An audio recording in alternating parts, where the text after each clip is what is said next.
I was tuned in a little bit to Randy Bachman's show on CBC Radio. I think it's called Vinyl Tap. Randy Bachman, yeah? So you guys know this song. So, and you've heard of Randy Bachman, some of you.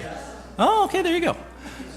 You're about 50% higher than Inglesby and Lachlan, although there was a smattering there. So Randy Bachman, for those of you that don't know, he and Burton Cummings were the main two formers of the band The Guess Who, which is a Winnipeg Canadian band, very, very popular, especially in the 70s. I love this band. I had a little band, and we did a lot of their covers of their songs, because they're fairly easy to play. And Carl Dixon, whom many of you know, also sang with the kind of the later version of The Guess Who. So Randy Bachman, after he left The Guess Who, he had his own band called Bachman Turner Overdrive, right? And one of their big hits, probably the biggest hit, was Taking Care of Business. I've been taking care of business, you know. And so what I didn't know, but last night on Vinyl Tap, Randy played a little piece as he was signing off, and that was more recently he's done a kind of redo of the song called Taking Care of Christmas, okay? I don't know if you've heard of this. So it got me thinking. I'm going to it goes something like this. Here we go. Johnny wants a motor scooter, Susie wants a new computer, Billy wants a new guitar and drum machine, Daddy wants a new Corvette, CD player and cassette, Mama wants a 14-karat diamond ring. But don't forget the girls and boys who can't afford a lot of toys. It's up to you to fill their empty plate. It's a time to share with the kiddies everywhere. That's the way to make this Christmas great. Okay, there it is. You know, that's part there. Thank you. And I've been taking care of Christmas. Well, isn't Christmas as it's experienced in our culture strange? Yes, it's pretty weird. It's this dance of greediness and generosity.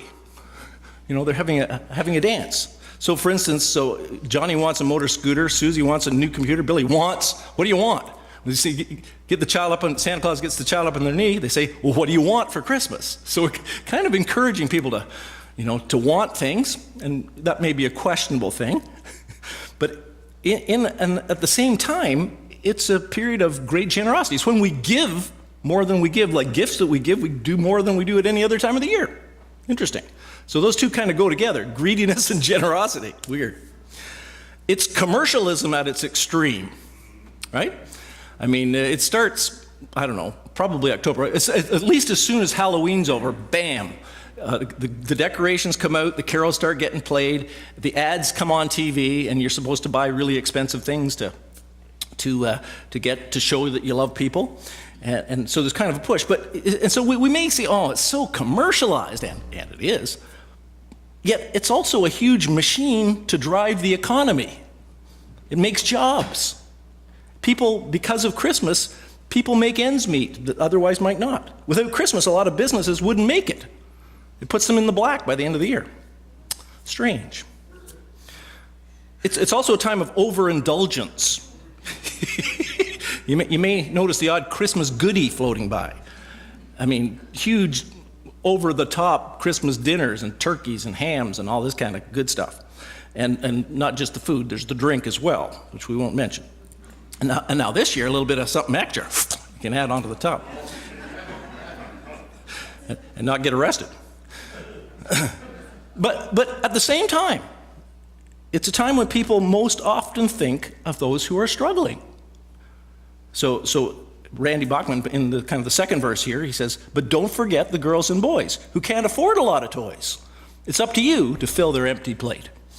And a lot of people respond to that this time of year. Wow, eh? So this is love, human style. This is love, human style. It's this crazy mixed up thing.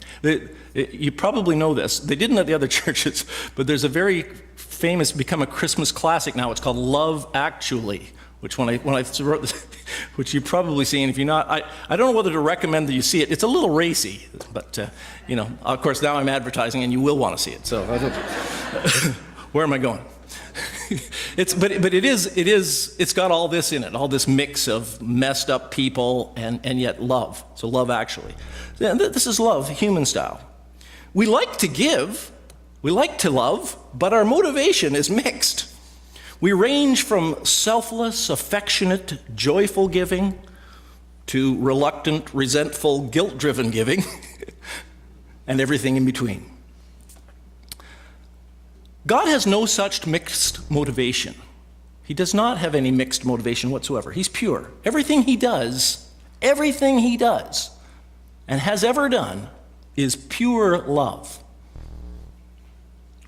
John, the Apostle John, wrote something like, many scholars believe, 5 books of the New Testament. So the Gospel of John, 1st, 2nd, and 3rd John, little letters, and the book of Revelation, the Revelation of John.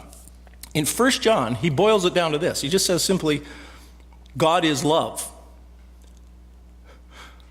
Kind of almost a definition of who God is and what God's all about. And that's a pretty important thing to lay hold of. I mean, when we think of the attributes of God or the characteristics of God, we can think of God is holy, and God is just, and God is good, and God is gracious, and God is powerful, and God is omnipresent. But the characteristic that we're to lay hold of the most is this simple thing, and yet immensely powerful, meaningful thing, that God is love. Everything that he does, everything that he's all about, has always been and always will be love. So creation, the fact that things exist, the natural world, is love. Our preservation is God's love. It's amazing that we're preserved as well as we are. You stop and think, well, I'm getting old, I'm breaking down. Yeah, but you're like 70, 80, 90 years old. you put machines, they don't last that long, especially with this kind of wear and tear. Like you good to get 10 years out of a car if you baby it and fix it a lot. The finest machines we can make don't last like we do. We take a lot of punishment and carry on. And that's God's love. It's preservation and provision for our needs. It's not just food, it's everything that we need. He lays it before us and fills our lives up with it. His discipline, that's love. We don't always think that way, but the Bible makes it quite clear that God corrects us and does corrective things in our lives, disciplinary things, in order, it says, that we might share his holiness for our good. It's in Hebrews, I think it's 10 or 11. It says, God is treating you as his children. If you didn't have discipline, in which all have participated, then you are illegitimate children. The King James Version had another word for that. And not sons and daughters. He says, God is treating you as his kids, and he wants the best for you. And so his discipline and his corrective influence in your life is love. The freedom that we have as human beings, this is a huge example of God's love. Love does not insist on its own way. And a lot of people complain about this. Why doesn't God make people do this? Well, that wouldn't be love. God doesn't make us do stuff. He gives us this crazy freedom. And we can choose to do the wrong, or we can choose to do the right. And of course, we're a mixed bag, aren't we? but that's the reason a lot of the world is the way it is, because of the choices that we have made as human beings, which God in love, if he didn't let it give us freedom, we wouldn't be children. We wouldn't be sons and daughters. We'd be like robots or slaves or something. Freedom's his gift, and it's his love. Beauty that the world is full of is his love, is his gift. Music is his love, it's his gift. Our intelligence, yes, we all have a certain level of intelligence. I'm not going to talk about comparatives here. But that we have that capacity to sift things out in our hearts and minds. I mean, that's the gift of God. Souls that deeply feel emotion. It may be, you may think that's a mixed blessing because it's wonderful and terrible all at the same time. The depths of emotion we go in every which direction. But that's the way God made us. That's what human is. That's the beauty of it. And that's his love, that's his grace. That's his gift. It's all pure love. And Mary was basically declaring this. She was declaring the love of God when she had this chat with Elizabeth. which Gary just read. So it's a great story. So the story is Mary and Elizabeth get together. Mary goes to visit Elizabeth, and they're both pregnant. So you have two pregnant women, and that people like to get together when they're both pregnant. Have you ever noticed that? Share their stories. And it says, when Elizabeth heard Mary's greeting, the baby in her womb, which is John the Baptist, so they're cousins. Jesus and John the Baptist are actually cousins of some kind. He says, when she heard Mary's greeting, it says, the baby leapt in her womb for joy. He leapt for joy, the baby in her womb. I just love that line. By the way, it says leaped in these versions. That's wrong. It should be leapt. Just in case you're reading those American books, like. And she blesses Mary. Elizabeth says, "Blessed is she who believed that what the Lord has said to her will be accomplished." Blessed is she who believed. She kind of says a blessing over Mary, and then Mary breaks forth in song. She prophesies, and it's just exactly like the prophets in the Old Testament and the Psalms. It's very poetic, and her whole song is a song of kind of wonder at the love of God. My soul glorifies the Lord, and my spirit rejoices in God my Savior, for he has been mindful of the humble state of his servant. He says, I get that God is not just out there kind of a distant person. He's mindful of me. He knows me. He gets me. He understands my circumstances. And he has visited me in the midst of my life. From now on, all generations will call me blessed. Yeah, and they have for 2,000 years now. Have we not been calling her the Blessed Virgin Mary? She's blessed. She bore Christ. And then so she starts off with kind of wonder at how God has treated her and how much God loves her. And then she moves on to how God has loved the world. His mercy extends to those who fear him from generation to generation, everybody. And she talks about how he brought down rulers, but has lifted up the humble, filled the hungry with good things, sent the rich away empty. So how God has blessed and loved and taken care of those who are poor, those who are hungry, those who are disenfranchised. God's heart is for them. That's his love. And then she finishes it by talking about his faithfulness to his promises. Because he promised that he would do this and that through Abraham all the world would be blessed. That he would send, the Messiah and so on. And she says, he has helped his servant Israel, remembering to be merciful to Abraham and his descendants forever, and even as he said to our fathers. So it's just a song of wonder at God's love and his consistent love over the entire history of the world, basically. And that's what worship is, by the way. If you want to worship, you want to call these worship services, real worship is from our hearts declaring our appreciation, our recognition, I guess, and appreciation for the love of God. That's what worship is. It's recognizing and declaring our appreciation for the great, great love of God. So you have to in order to worship, you have to experience God's love somewhere. And once you experience it, then you can offer back to God worship. And of course, Mary was amazed that she was the mother of the most wondrous gift of all, which is Jesus. Now, she didn't even know who he was. She sort of knew. She knew something was up. She sings this song. Mary kept all these things, it says, and pondered them in her heart. It was yet to be revealed to her who this was that she was bearing. I called the title of this wondrous gift, this talk. It's from our carol. Whoa, I have two books. O Little Town of Bethlehem. This is a great hymn, eh? So it's in the third verse, how silently the wondrous gift is given. So this carol, I think I'm of the viewpoint that we sing a lot of carols, and half the time we don't know what the tarnation we're talking about. And so sometimes they bear a little bit of explanation, or just refreshing to say, that's what it means. And the whole world around us is worshiping the Lord, singing these Christmas carols, and have no clue about what they're saying. It's awesome.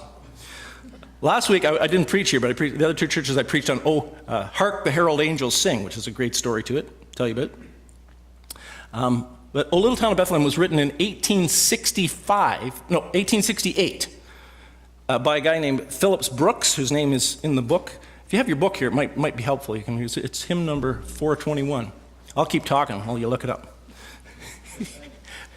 421. So Phillips Brooks was a fairly young Episcopalian minister down in Philadelphia. And for those of you that don't know, Episcopalian is American for Anglican. And he was a greatly respected, effective minister, big congregation. 3 years before he wrote this, he took a little trip to Bethlehem. 1865, he's in Bethlehem. It was a little bit of a wilder world. I mean, it's always a wild country over there.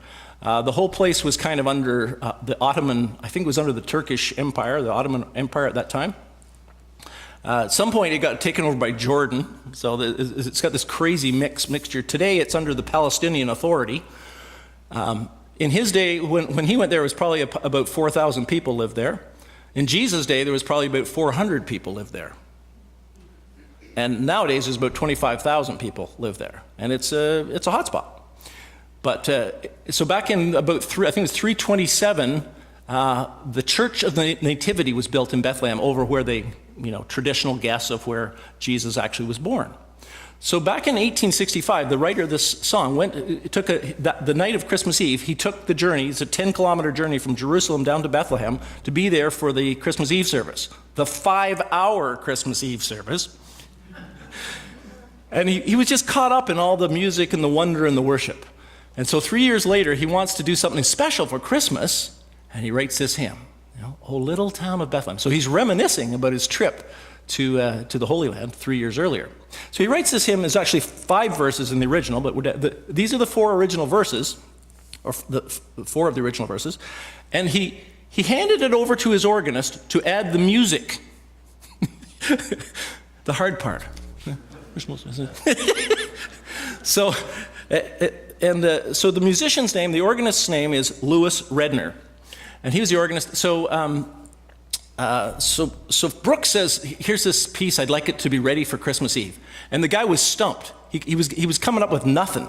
And he was getting frustrated. And the night before Christmas Eve, he woke up from his sleep with a I got it moment.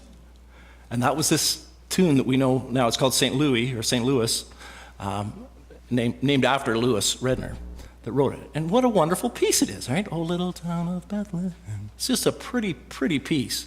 And, these guys, and so the next day, or Christmas Eve, 6 Sunday school teachers and 36 Sunday school kids presented this, as their offering for Christmas Eve. And thinking that would probably be the end of it, right? And here it is today, a long time later.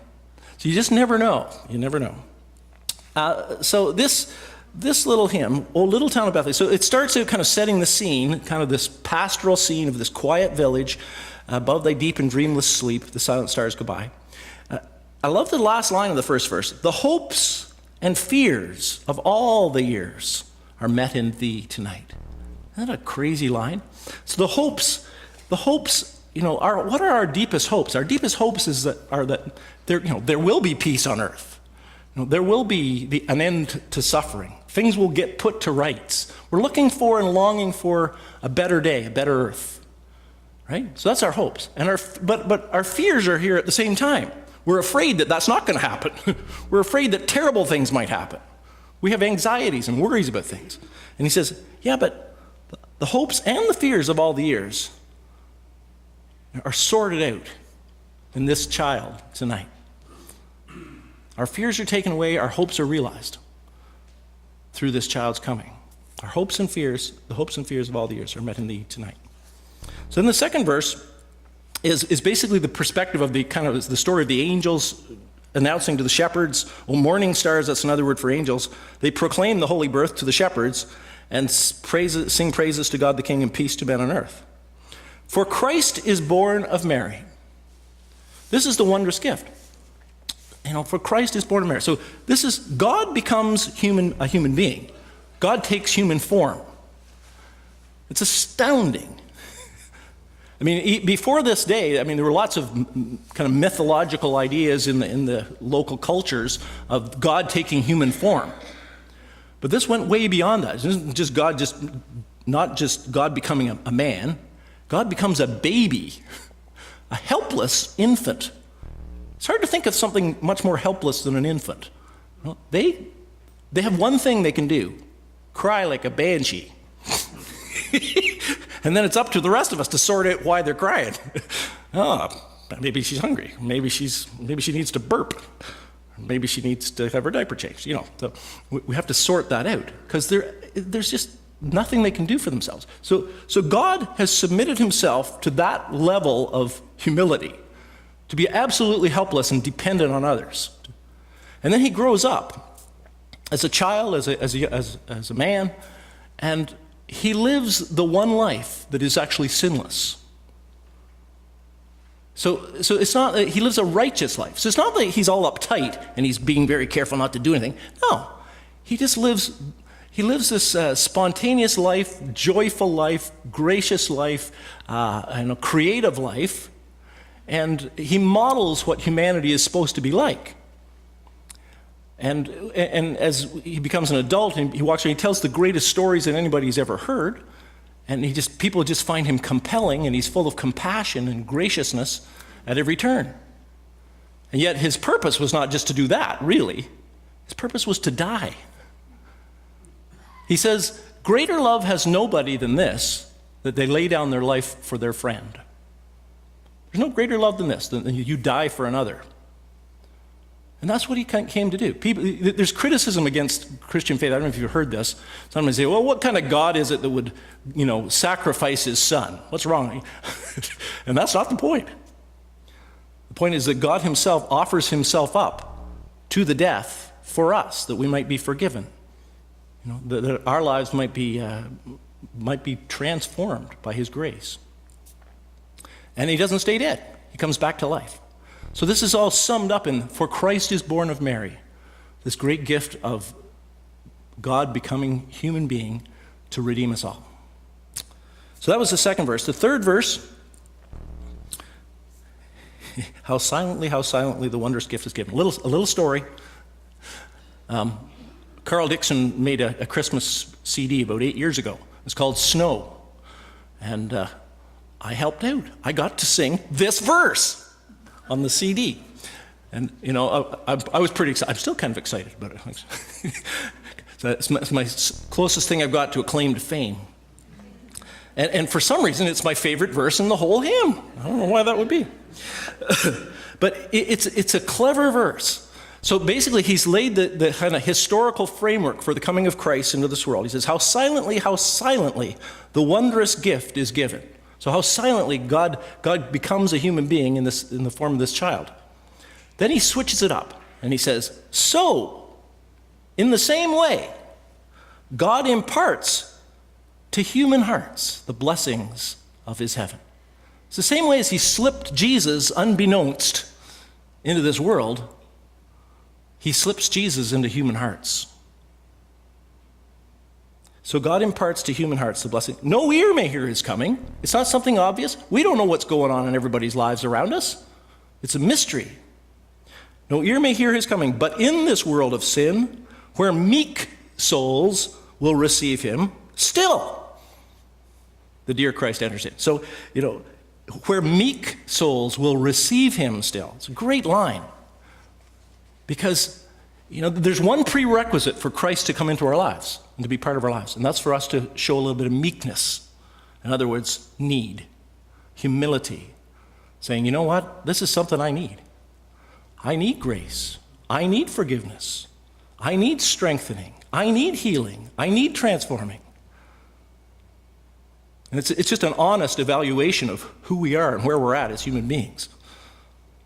And where we are like that, he says, where meek souls will receive him still, the dear Christ enters in. So just as he entered into the world historically, he enters into our lives personally when we open ourselves up with that level of meekness.